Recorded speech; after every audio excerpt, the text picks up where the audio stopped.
En novembre dernier, le géant agroalimentaire hollandais Unilever annonçait son intention de racheter le groupe français Amoramaï. Depuis, les salariés ne savaient trop sur quel pied danser, mais aujourd'hui c'est l'inquiétude qui prend le dessus. Unilever vient en effet d'annoncer une baisse de 10% de ses effectifs dans le monde, soit la suppression de 25 000 emplois. Au siège social d'Amoramaï à Dijon, reportage d'Anne Sylvain et Philippe Vallée. C'est dans le journal que les salariés d'Amoramaï ont appris la nouvelle ce matin.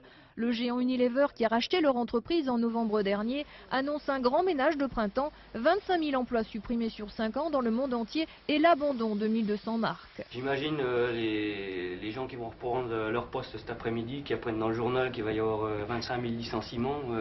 Il va y avoir des gens inquiets. On n'est pas encore racheté que déjà on parle de licenciement, donc forcément l'inquiétude elle est grande, quoi. L'entreprise a bien été rachetée, mais cette décision a été soumise à l'approbation des autorités compétentes en matière de concurrence et le feu vert n'aurait toujours pas été donné. Au fond, pour les salariés, le problème d'Amoramaï est peut-être sa bonne santé. L'entreprise est en pleine croissance et plutôt en sous-effectif. En 5 ans, elle a donc attiré les convoitises et suscité les fusions. Nous avons été Danone, nous avons été Paribas, nous sommes maintenant bientôt Unilever.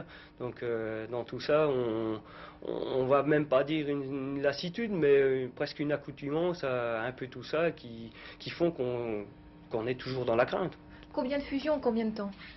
En 5 ans, je crois qu'on peut dire ça doit être 3 fusions et 3 ventes. Enfin, c'est à peu près l'ordre d'idée. On ne sait plus où c'est qu'on en est. Avec tous les patrons qu'on a eus aujourd'hui, savoir si on nous posait la question, savoir qui est notre patron, une réponse à donner, c'est la bourse, c'est l'argent et puis c'est les intérêts des plus grands, quoi, voilà. Paribas avait racheté l'entreprise à Danone 2,3 milliards de francs. Quelques années plus tard, Unilever a mis sur la table 4,7 milliards, c'est plus du double. Aujourd'hui, les représentants syndicaux attendent d'être rassurés par leur PDG. Le groupe a déjà annoncé qu'il maintiendrait 150 sites stratégiques. Gageons que le fleuron bourguignon en fasse partie.